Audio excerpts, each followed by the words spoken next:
Captain Marcus Chen had seen many strange things in his 20 years serving aboard diplomatic vessels, but nothing quite like the massive Zephyrian ship that appeared at the edge of human space. The vessel looked like a twisted cathedral made of black metal and pulsing bioluminescent veins, beautiful and terrifying at the same time. The Zephyrians were one of the oldest known species in the galaxy, ancient beyond human understanding. They had watched civilizations rise and fall for millions of years, and their technology was so advanced it seemed like magic to younger races. When they finally made contact with humanity, it sent shockwaves through every government and military command in human space. Marcus stood on the bridge of the diplomatic cruiser Harmony, watching the alien vessel grow larger on the viewscreen. His hands were steady, but his heart raced. This was the most important first contact mission in human history, and somehow he had been chosen to lead it. "Captain, we're receiving a transmission," reported Lieutenant Sarah Kim from the communications station. Her voice was tight with nervousness. "Put it through," Marcus replied, straightening his uniform. The screen flickered, and suddenly, they were looking at something that defied easy description. The Zephyrian ambassador was tall and ethereal, with skin that seemed to shift between silver and deep purple. Its eyes were like galaxies, swirling with tiny points of light that moved in hypnotic patterns. When it spoke, its voice was like music mixed with the sound of wind through crystal caves. "Greetings, young humans," the ambassador said, and Marcus could hear the translation device working to convert the alien language. "I am Keeper Valtheros of the Zephyrian Council. We have watched your species with interest. You have shown remarkable tenacity in your short existence." Marcus stepped forward. "On behalf of humanity, I welcome you, Keeper Valtheros. I am Captain Marcus Chen. We are honored by your contact and eager to learn from your ancient wisdom." The alien's expression was difficult to read, but Marcus thought he detected something like amusement. "Wisdom, yes. But first, we must follow the old customs. When two species meet for the first time, gifts must be exchanged. We have brought something for you, Captain Chen. Something from our world." "We would be honored to receive such a gift," Marcus replied formally. Valtheros seemed to pause, and, when it spoke again, there was something almost apologetic in its tone. "What we offer you is, how do you say, our most hideous gift. It is a burden we can no longer bear, and so we pass it to you, as is our way with younger races. Do you accept?" Marcus felt a chill run down his spine. The phrasing was odd, almost ominous. But this was first contact with an ancient alien civilization. Refusing their gift would be a diplomatic disaster that could set back human-alien relations for centuries. "We accept your gift with gratitude," he said. "Very well. Prepare your docking bay. We will transfer the gift immediately." The transmission ended, leaving the bridge crew in stunned silence. "Sir," whispered Dr. Elena Vasquez, the mission's xenobiologist. "What do you think they mean by most hideous gift?" Marcus shook his head. "I don't know, but we're about to find out. All departments, prepare for alien contact protocols. Security teams, I want you ready but not threatening. Whatever they're bringing us, we handle it with diplomacy and respect." An hour later, Marcus stood in the main docking bay with a full diplomatic escort. The bay had been cleared of everything except essential personnel. Medical teams waited nearby, along with xenobiologists and linguists. Everyone wore their best uniforms and carried no visible weapons. The Zephyrian shuttle that entered their bay was a thing of beauty, shaped like a teardrop made of what looked like living crystal. It settled onto the deck without a sound, and a section of its hull simply melted away to form a ramp. 3 tall Zephyrians glided down the ramp, moving with an otherworldly grace. Between them, they carried what appeared to be a large container made of the same crystal-like material as their ship. The container was roughly humanoid in shape and size, and it glowed with a soft, pulsing light. The lead Zephyrian approached Marcus and spoke in that musical voice. "Captain Chen, we present to you our gift. Handle her with care, for she is precious, despite her hideous nature." "Her?" Marcus looked at the container more closely and realized it wasn't a container at all. It was some kind of stasis pod, and there was definitely something alive inside it. "She is called Lyra," the Zephyrian continued. She is the last of her kind, and she is cursed with a terrible affliction. Among our people, she is considered too hideous to look upon, too dangerous to keep. But perhaps your young species will see her differently." The Zephyrians set the pod down gently and began working strange instruments over its surface. The crystal began to change, becoming transparent, and Marcus could see inside. What he saw took his breath away. The being inside the pod was humanoid, but clearly not human.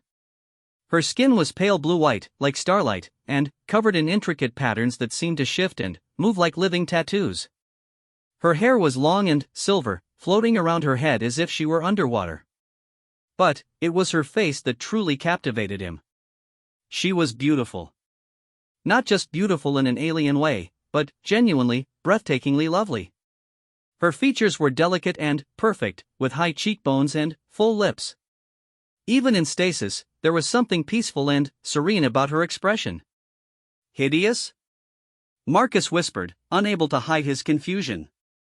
The Zephyrians seemed surprised by his reaction. "You do not see it? The curse that marks her? Look closer, human."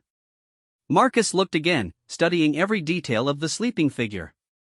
He noticed that the patterns on her skin weren't just moving, they were actually shifting between different colors and configurations.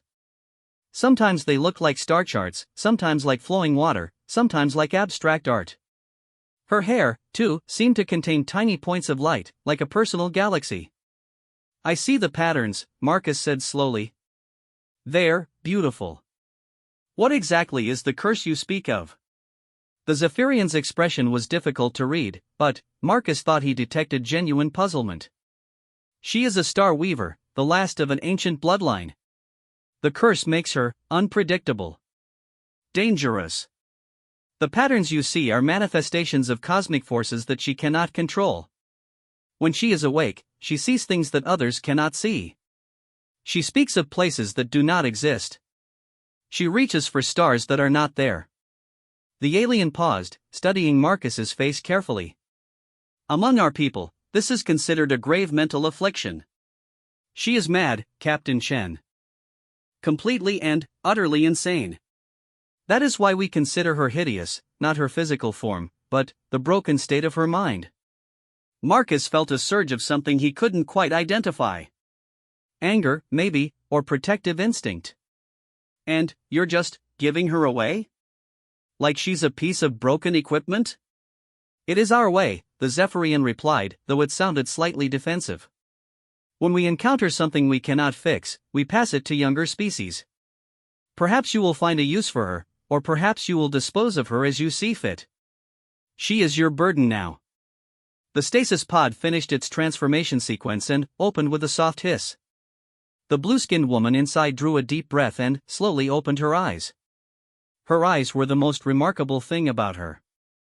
They were deep violet, but filled with swirling patterns of light that seemed to reflect entire nebulae. When she looked around the docking bay, her gaze seemed to see through everything, as if she were looking at multiple dimensions at once. When her eyes met Marcus's, she smiled. It was a gentle, knowing smile, as if she had been waiting for this moment her entire life. She sat up slowly, moving with fluid grace, and spoke in a voice like distant music. The translation device struggled for a moment, then converted her words. "Hello, Star-Touched One. I have seen you in the patterns. You are the one who will help me find the lost constellation." Marcus stepped forward, ignoring the nervous murmurs from his crew and the sharp intake of breath from the Zephyrians. He extended his hand to help her out of the pod. "I'm Captain Marcus Chen," he said gently. "Welcome aboard the Harmony." She took his hand, and the moment their skin touched, Marcus felt a strange tingling sensation, as if electricity was passing between them. The patterns on her skin glowed brighter for a moment, and her eyes widened with what looked like wonder. "Marcus," she said, testing his name. "Yes, I know this name. I have seen it written in the space between stars. You are the bridge builder, the one who connects what was separated." The lead Zephyrian made a sound that might have been disgust. "You see? She speaks nonsense. Madness flows from her lips like poison.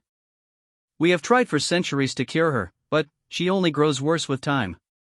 Marcus helped Lyra to her feet, noting how light she seemed, as if she were made of something less substantial than ordinary matter. She was tall, nearly matching his height, and, when she moved, the patterns on her skin created mesmerizing displays of color and light. "What do you mean about curing her?" Marcus asked, his voice harder than he intended. Star Weavers were once a proud people, the Zephyrian explained. They had the ability to navigate space using only their minds, to see the patterns that connect all things in the universe. But something went wrong with their bloodline. They began to see too much, to perceive things that were not real. They became lost in their own visions, unable to distinguish between reality and imagination. Lyra laughed, a sound like silver bells in a gentle breeze. They think the visions are false because they cannot see them. But I see the truth, the connections between all things, the way every star is linked to every other star by invisible threads of light. The universe is not empty space punctuated by matter. It is a vast web of energy, and everything that exists is simply a vibration in that web. More madness, the Zephyrian said dismissively. She has been saying such things for 3,000 years. Marcus felt his jaw drop. 3,000 years? How old is she? Time moves differently for Star Weavers, the alien replied. She is young by their standards, perhaps the equivalent of what you would call 30 years old in human terms. But she has been in various forms of stasis and treatment for most of her life. We have kept her alive in hope that someday we might find a cure for her condition. Marcus looked at Lyra, who was now studying the docking bay with intense fascination. She walked over to a viewport and pressed her hand against the transparent aluminum, staring out at the stars beyond. "She doesn't look sick to me," Marcus said quietly. "Because your species is young and naive," the Zephyrian replied. "You see her beauty and are blinded to her affliction. But, in time, you will understand. When she begins to speak of impossible journeys and phantom constellations, when she tries to navigate your ship to places that exist only in her broken mind, you will see the truth of what she is." Lyra turned from the viewport, and there were tears in her remarkable eyes. Not tears of sadness, but of overwhelming joy. "I can see them," she whispered. "The pathways between stars. Your people call them impossible, but they are real. So real and beautiful. Look," she pointed out the viewport, "can you not see the silver thread that connects this star to that one? It pulses with the rhythm of creation itself." Marcus looked where she was pointing. He saw only the familiar starfield, the same view of space he had seen thousands of times before. But something in her voice, in her absolute certainty, made him want to believe. "I don't see it," he said honestly. "But that doesn't mean it isn't there." The Zephyrians seemed shocked by this response. Their leader stepped forward, its voice sharp with disapproval. "Captain Chen, you must not encourage her delusions. We have spent millennia trying to help her return to reality. Your kindness will only make her condition worse." Marcus felt a surge of anger. "Worse? She seems perfectly fine to me. Maybe the problem isn't that she's seeing things that aren't there. Maybe the problem is that you're not seeing things that are." The docking bay fell silent. Even his own crew seemed shocked by his words. Marcus could feel Dr. Vasquez staring at him with concern, probably wondering if he was suffering from some kind of first contact syndrome. But, as he looked at Lyra, at the hope and wonder in her impossible eyes, he felt more certain than he had about anything in his life. This wasn't madness he was seeing. This was something else entirely. Something that the ancient Zephyrians, for all their wisdom and technology, simply couldn't understand. "We will leave her with you now," the Zephyrian said stiffly. "Along with her personal effects and medical records. Perhaps you will have better success with her than we have had. Or perhaps you will simply find a more efficient way to dispose of the problem." The aliens began to retreat toward their shuttle, carrying several containers that presumably held Lyra's belongings. Marcus called after them. "Wait. Is there anything else we should know? Any special care she requires?" The lead Zephyrian paused at the top of the ramp. "Feed her starlight," it said, and Marcus couldn't tell if it was being serious or mocking. "That is what she always claims to hunger for. Starlight and cosmic wind and the songs of distant galaxies." perhaps your species will prove creative enough to provide such things. The shuttle sealed itself and departed without further ceremony, leaving Marcus and his crew alone with their unexpected passenger. Lyra stood by the viewport, still gazing out at the stars. The patterns on her skin had settled into a gentle, rhythmic pulsing that seemed to match the hum of the ship's engines. "Captain," Dr. Vasquez said quietly, "we should probably run some medical scans, establish quarantine protocols." "We don't know what kind of biological." "No," Marcus said firmly. "She's not a specimen to be studied. She's a guest. A refugee, maybe, but not a test subject." He walked over to stand beside Lyra at the viewport. Up close, he could see that the patterns on her skin were even more intricate than he had first realized. They seemed to contain actual depth, as if he were looking through her skin into some vast cosmic space beyond. "Are you hungry?" he asked gently. "We have food synthesizers that can create almost anything." She smiled without looking away from the stars. "I told you the truth about starlight. That is what sustains me, though I can eat your food as well. But what I truly hunger for is understanding. For so long, I have been surrounded by people who see my gifts as sickness. It is lonely." Marcus felt his heart clench. "Well, you're not alone anymore.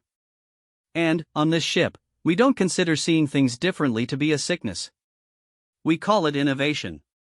She finally turned to look at him, and in her eyes he saw gratitude so deep it was almost painful. "You believe me," she said wonderingly. "About the pathways. About the connections." "I don't know enough to believe or disbelieve," Marcus said honestly.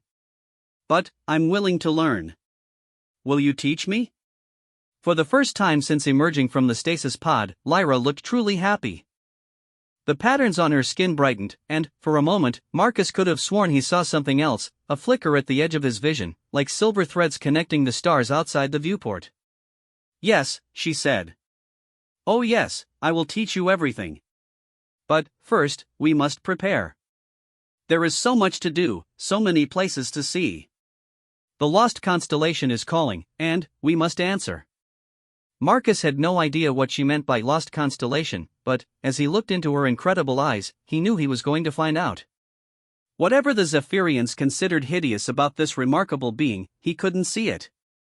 All he saw was beauty, intelligence, and a loneliness that matched his own. The crew was still standing around the docking bay, clearly uncertain about what to do next. Marcus made a decision that would change the course of human history, though he didn't know it yet. "Dr. Vasquez, please prepare guest quarters for our new crew member." "Lieutenant Kim, I want you to begin working on communication protocols. And everyone else, I want it understood that Lyra is to be treated with the same respect you would show any other sentient being aboard this ship." He turned back to Lyra, who was watching the exchange with fascination. "Now," he said, "why don't you tell me about these pathways you can see? I have a feeling we're about to embark on a very interesting journey." As Lyra began to speak, her voice filled with excitement and wonder, Marcus noticed something strange happening outside the viewport. The stars seemed brighter somehow, more alive. And, just for a moment, at the very edge of his perception, he thought he saw them, silver threads of light, connecting star to star in a vast, beautiful web that spanned the entire galaxy. Maybe she wasn't mad after all. Maybe she was the sanest being he had ever met, and everyone else was blind to the true nature of the universe. Either way, he was about to find out. 3 weeks had passed since Lyra came aboard the Harmony, and Marcus's life had been turned completely upside down. What the Zephyrians called madness, he was beginning to recognize as a form of perception so advanced that it seemed like magic. Every day, Lyra showed him something new. She would stand at the observation deck windows and point out patterns in space that his instruments couldn't detect.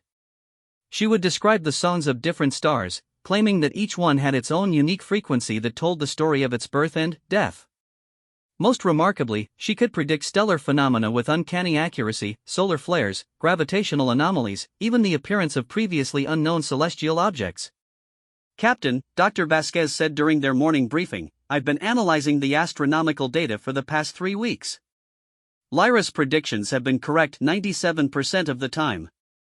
"That's statistically impossible unless she really is perceiving something we can't measure." Marcus nodded, unsurprised. What about her biology? Anything unusual there? Everything about her biology is unusual, Dr. Vasquez replied, pulling up holographic displays of various scans.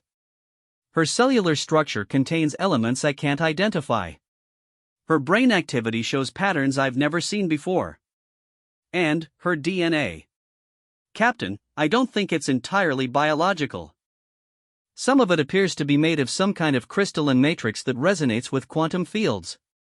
Lieutenant Commander Sarah Mitchell, the ship's science officer, leaned forward. Are you saying she's not entirely organic? I'm saying she might be a perfect fusion of biological and quantum technology, Dr. Vasquez explained. The Star Weavers weren't just an evolved species. They were a species that evolved in harmony with cosmic forces at a quantum level. Marcus absorbed this information while staring out at the starfield beyond the briefing room windows. He was beginning to understand why the Zephyrians found Lyra so disturbing. She represented something they couldn't control or fully comprehend, despite their advanced technology. Sir, Lieutenant Kim interrupted from the communications station, we're receiving a transmission from Fleet Command. Marcus's good mood evaporated. He had been dreading this call for days. Put it through. Admiral Rodriguez appeared on the main screen, her expression stern and disapproving. Behind her, Marcus could see the familiar blue and white of Earth's orbital command station. Captain Chen, she said without preamble, I've been reading your reports about this alien refugee. Command is concerned about your attachment to the subject. Her name is Lyra, Marcus said calmly. And she's not a subject. She's a sentient being who was abandoned by her own people. A sentient being who, according to the Zephyrians, is dangerously unstable, Rodriguez replied sharply. Captain, they've sent us additional information about this individual's history. She's been responsible for several incidents over the centuries. Ship disappearances, navigation failures, crew members who claimed to see things that weren't there. Marcus felt his jaw clench. What kind of incidents? Rodriguez consulted a datapad. 1700 years ago, she convinced a Zephyrian exploration vessel to follow one of her pathways to what she claimed was a shortcut through space. The ship vanished completely. 900 years ago, she caused mass hallucinations among a research station crew who spent too much time in her presence. There are dozens of similar reports. And, did anyone bother to investigate the possibility that these people were seeing real phenomena? Marcus asked. Captain Chen, I'm ordering you to transfer the subject to the research vessel Copernicus for proper study and containment. Dr. Harrison's xenobiology team is better equipped to handle potentially dangerous alien psychology. The word containment hit Marcus like a physical blow. Admiral, with all due respect, I won't be treating Lyra like a laboratory animal. She's done nothing threatening since coming aboard my ship. Your ship, Captain, which I notice has been deviating from its planned course for the past week, Rodriguez said coldly. According to your navigation logs, you've been following some kind of irregular pattern through space. Care to explain? Marcus glanced at his science officers, all of whom suddenly looked very interested in their control panels. The truth was, he had been allowing Lyra to suggest minor course corrections, following her guidance to see what would happen. So far, those corrections had led them to discover 3 previously unknown phenomena: a stable wormhole, a neutron star with unusual properties, and a nebula that seemed to be artificially maintained. We've been conducting exploratory surveys of unusual stellar formations, he said carefully. Exploratory surveys that weren't authorized and don't appear in your mission parameters, Rodriguez shot back. Captain, you're exhibiting classic signs of alien psychological influence. Report to the Copernicus immediately for medical evaluation and transfer of the subject. The transmission ended before Marcus could respond, leaving the bridge crew in uncomfortable silence. Sir, Lieutenant Kim said quietly, the Copernicus is already en route to our position. ETA 6 hours. Marcus closed his eyes and took a deep breath. He thought about Lyra, who was probably in the observation lounge at this moment, watching the stars and seeing wonders that no one else could perceive. He thought about the gentle way she explained cosmic phenomena, her excitement when she discovered something new, the profound loneliness in her eyes when she talked about the millennia she had spent being told that her perceptions were wrong. The idea of handing her over to Dr. Harrison's team, who would undoubtedly treat her as a potentially dangerous specimen to be studied and contained, made his stomach turn. Captain? Dr. Vasquez asked softly. What are your orders? Marcus opened his eyes and looked around at his crew. These were good people, trained officers who had followed him through dangerous situations before. He was about to ask them to do something that could end all their careers. Where is Lyra now? He asked. Observation Lounge 3, reported Lieutenant Kim. She's been there for the past 2 hours, working on something she calls pathway calculations. Marcus nodded and stood up. Dr. Vasquez, Lieutenant Kim, Commander Mitchell, with me. The rest of you maintain normal operations but be ready for anything. They found Lyra exactly where Lieutenant Kim had said, standing at the large viewport with her hands pressed against the transparent aluminum. The patterns on her skin were more active than Marcus had ever seen them, swirling and shifting in complex configurations that seemed to mirror the movement of the stars outside. She turned when they entered, and Marcus was struck again by the otherworldly beauty of her features. In the starlight, her pale blue skin seemed to glow with its own inner radiance. Marcus, she said, and he could hear concern in her musical voice. I have been watching the patterns, and I see great disturbance coming. Ships filled with fear and anger, seeking to tear apart what should be joined together. The Copernicus, he said grimly. Fleet Command wants to take you away for study. The light in Lyra's eyes dimmed, and, for a moment she looked incredibly fragile. To be locked away again. To be told that what I see is false, what I know is madness. Not if I can help it, Marcus said firmly. Dr. Vasquez stepped forward. Captain, what are you thinking? Marcus looked out at the starfield, then, back at Lyra. Tell me honestly, he said to her. These pathways you see, these connections between stars, could they actually be traveled? Lyra's eyes widened, and the patterns on her skin began to pulse more rapidly. Yes, oh yes.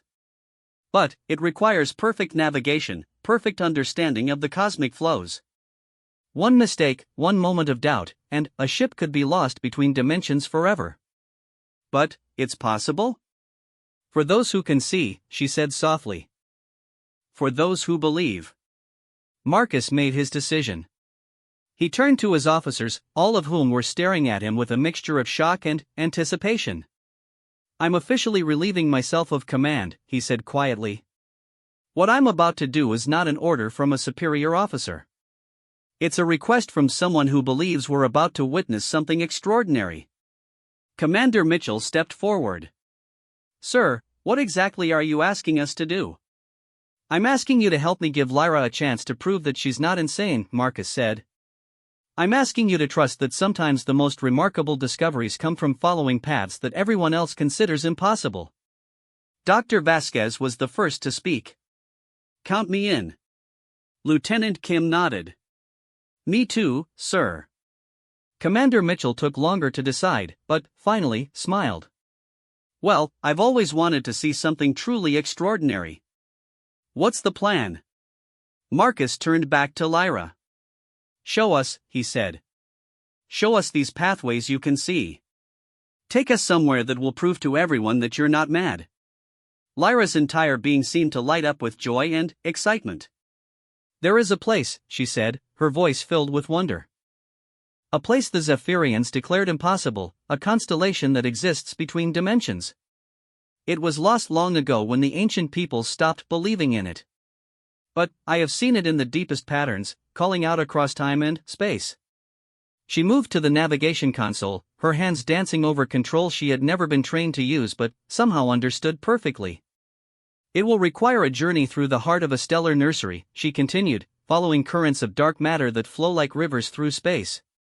We must time our passage with the rotation of 3 pulsars, using their gravitational fields to bend space around us. Dr. Vasquez was frantically taking notes. This is incredible, she murmured. She's describing theoretical physics concepts that we're only beginning to understand. Can our ship handle that kind of journey? Marcus asked. Lyra paused in her work and looked at him with absolute certainty. Your ship was built for exploration, yes? For going where others have not gone? Then, it will be perfect. But, we must trust completely in the pathways, in the connections that bind all things together.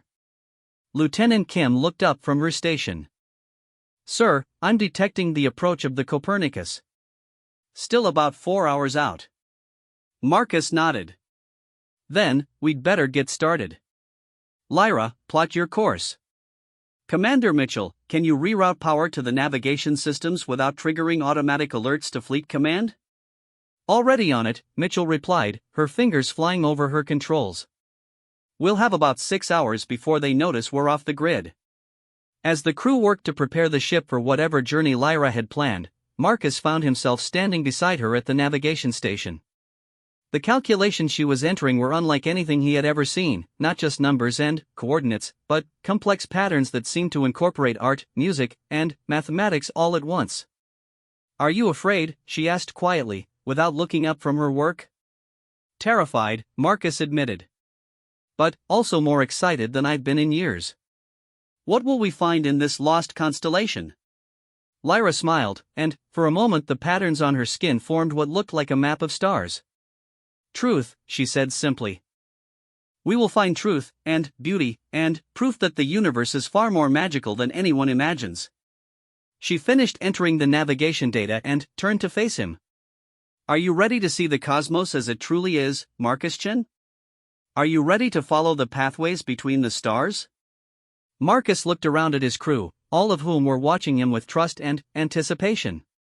Then, he looked back at Lyra, at the hope and wonder shining in her impossible eyes. Engage, he said. The stars outside the viewport suddenly seemed to shift, as if reality itself was bending around them. Marcus felt a strange sensation, as if he was being pulled in multiple directions at once. The ship's hull began to sing with harmonic frequencies that matched the patterns on Lyra's skin. And then, for just a moment, Marcus could see them, the silver pathways connecting every star to every other star, a vast network of light and energy that spanned the entire galaxy. It was the most beautiful thing he had ever seen. Hold on, Lyra whispered as the ship began to accelerate toward something that conventional physics said was impossible. We're about to discover what the ancients really knew about traveling between the stars. The harmony plunged into the cosmic currents, following pathways that existed in the spaces between reality, guided by a woman whom the wisest beings in the galaxy had declared hopelessly insane. Marcus had never been more certain that they were completely, wonderfully right to trust her. The journey through the stellar pathways defied every law of physics Marcus thought he understood. Space itself seemed to flow around them like liquid silver, carrying the harmony at impossible speeds through dimensions that existed between the known universe. Lyra stood at the navigation console, her entire being glowing with an inner light that pulsed in harmony with the ship's movement. The patterns on her skin had become a living star map, showing their progress through the cosmic currents in real time. Status report, Marcus called out, though his voice sounded strange in the altered space around them. Hull integrity at 100%, reported Commander Mitchell, wonder clear in her voice. But, Captain, our sensors are detecting things that shouldn't exist. I'm reading gravitational fields that pulse like heartbeats, energy signatures that seem to be singing. Dr. Vasquez looked up from her instruments, her face flushed with excitement. The quantum fields around us are incredibly complex. It's like we're traveling through a living network of cosmic consciousness.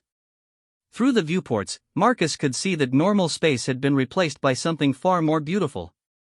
Rivers of light flowed past them, carrying what looked like fragments of newborn stars. In the distance, geometric structures of pure energy rotated slowly, their purpose unknown but their beauty undeniable. How long until we reach this lost constellation? Marcus asked. Lyra turned to him, her violet eyes reflecting depths he couldn't fathom. Time moves differently here, she said.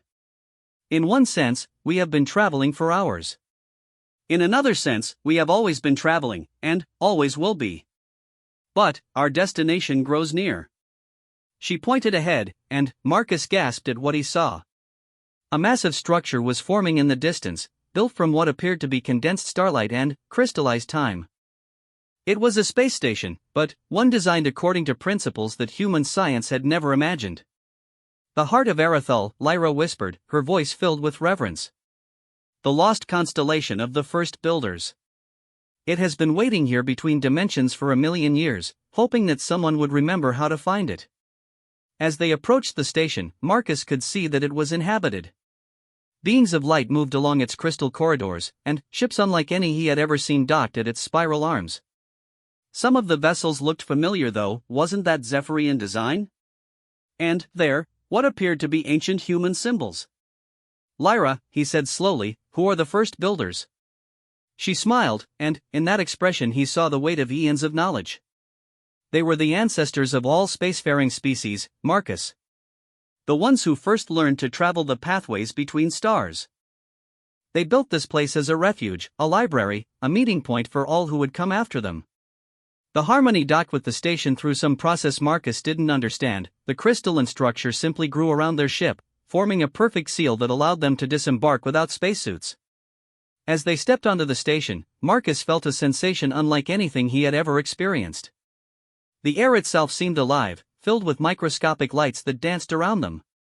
The gravity was perfect, and the temperature was exactly what felt most comfortable to each person individually. "Welcome," said a voice that seemed to come from everywhere and nowhere at once. "Welcome, children of the younger races. We have been waiting so long for you to find your way home." A figure approached them down the crystal corridor. It was humanoid in shape but seemed to be made of condensed starlight, constantly shifting between different configurations of light and energy. "I am Keeper Thaner of the First Builders," the being said, its voice like music played on instruments made of pure thought. "You have brought the last Star Weaver home to us. We are grateful." Marcus looked at Lyra, who had tears streaming down her face. "Home?" he asked. "The Star Weavers were our children," Thaner explained. "We taught them to see the pathways, to navigate the spaces between reality." But, as the galaxy grew older and the younger races rose to prominence, they forgot their origins. They were scattered, lost, condemned as mad by those who could no longer see. The Keeper gestured for them to follow, leading them deeper into the station. As they walked, Marcus saw wonders beyond imagination. Gardens where flowers made of living light grew in mathematical patterns. Laboratories where beings of different species worked together on projects that seemed to bend reality itself. Libraries containing knowledge from 1,000,000 civilizations. But, Lyra remembered, Thaner continued. Even when she was alone, even when her own people called her insane, she held on to the ancient knowledge. She kept the pathways alive in her mind and her heart. They entered a vast chamber at the heart of the station. The walls were transparent, showing the swirling energies of the dimension around them. In the center of the room stood what could only be described as a cosmic map, a three-dimensional projection that showed the entire galaxy and the hidden pathways that connected every star to every other star. "This is why we built this place," Thaner said. "To preserve the knowledge of the pathways for those who would come after us. Every species that achieves space travel must eventually learn to see beyond the obvious, to perceive the deeper connections that bind all things together." Dr. Vasquez was frantically recording everything with her instruments, her scientific mind struggling to process what she was seeing. "This is incredible," she whispered. "This is the greatest archaeological discovery in human history." "Not archaeological," Thaner corrected gently. "This knowledge is not dead history. It is a living gift, passed down through the generations to those ready to receive it." The Keeper turned to Marcus, and, though its features were made of light, he could sense its profound wisdom. "Your species stands at a crossroads, Captain Chen. You can continue to see the universe as empty space filled with isolated objects, traveling slowly between stars with primitive technology. Or you can learn to perceive the true nature of reality, the web of connection that allows instantaneous travel across any distance." "The Zephyrians," Marcus said, understanding beginning to dawn. "They once knew this, didn't they?" "Long ago, yes.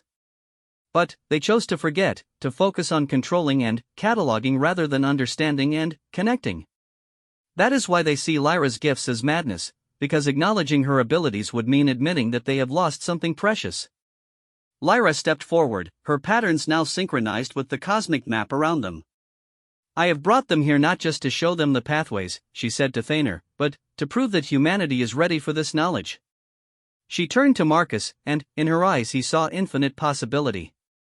"Your species has something the others have lost," she said. You still believe in wonder. You still trust in possibilities that you cannot fully understand. That is why the pathways revealed themselves to you so easily. Commander Mitchell looked around the chamber with awe. So what happens now? Do we go back and try to convince humanity that this exists? Thaner gestured to the cosmic map, which began to shift and change. You return to your people with proof of what you have seen. But, more importantly, you return with the knowledge of how to teach others to see. The pathways are not technology to be reverse engineered. They are perception to be awakened. Marcus watched as the map showed him the route back to human space, not just the way they had come, but dozens of other pathways that could connect Earth to every corner of the galaxy. The Zephyrians will not be pleased, he said. The Zephyrians will have to adapt, Lyra replied with a smile. As will every other species in the galaxy. The time of isolation is ending. The age of true connection is about to begin.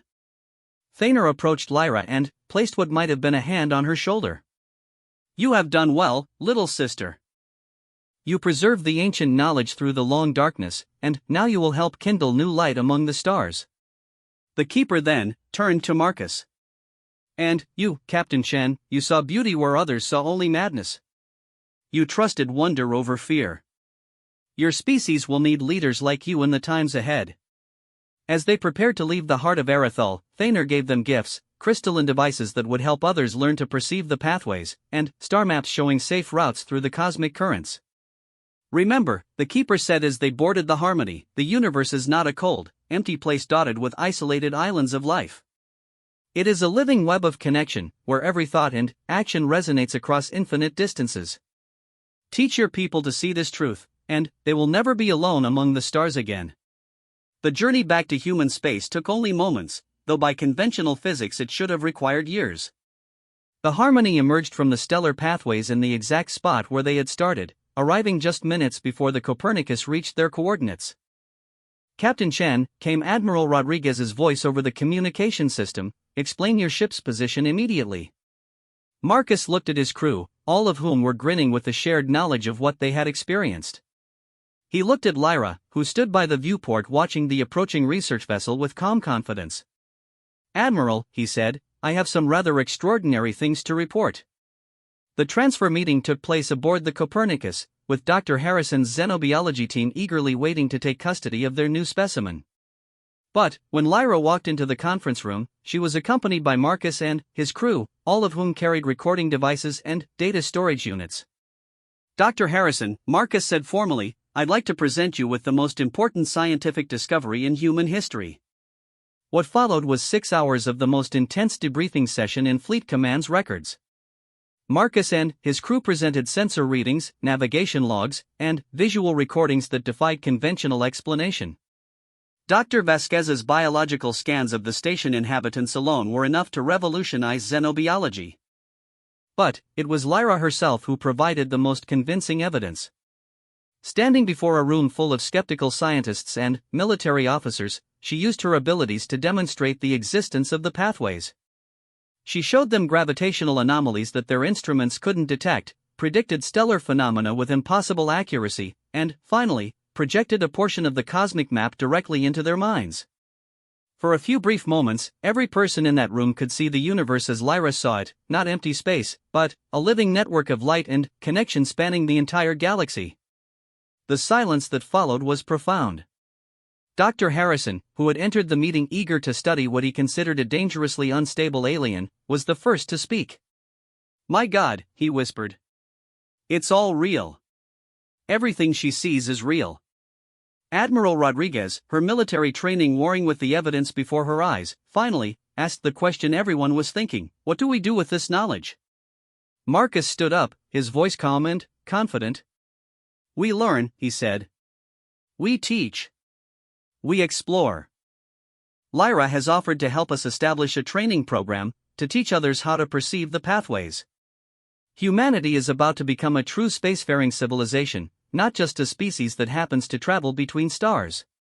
The transformation that followed was unlike anything in human history. Within a year, the first human pathway navigators had graduated from Lyra's training program.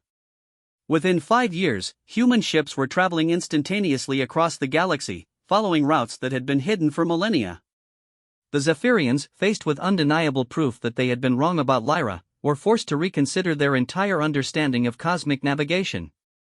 Other alien species, inspired by humanity's rapid advancement, began seeking out their own lost star weavers and forgotten knowledge.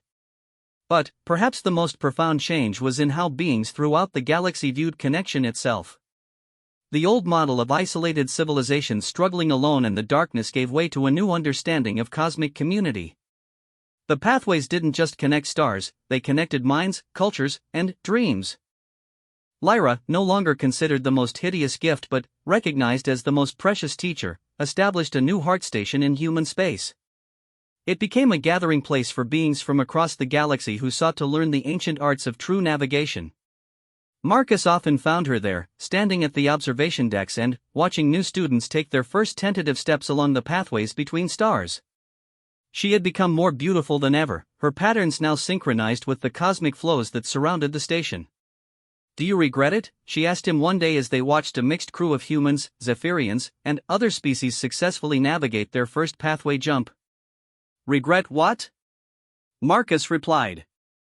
"Seeing me as lovely instead of hideous. It has changed everything for your species. Your people will never again be content with the slow, isolated existence they once knew." Marcus smiled, looking out at the ships following silver threads of light through the darkness. "I think that's the point," he said. "Sometimes the most beautiful gift is the one that changes everything." Lyra laughed. That sounded like silver bells that had become so familiar and dear to him. "The Zephyrians thought they were giving you their greatest burden. Instead, they gave you the key to the galaxy." "No," Marcus said, taking her hand and feeling the familiar tingle of connection that still sparked between them. "They gave us something much more valuable than that. They gave us you." As they stood together watching humanity take its first steps into the greater cosmic community, Marcus reflected on how a simple act of kindness, seeing beauty where others saw only madness, had transformed not just his own life, but the destiny of entire civilizations. The most hideous gift had indeed become the most lovely, and, from that loveliness, the stars themselves had been given new life.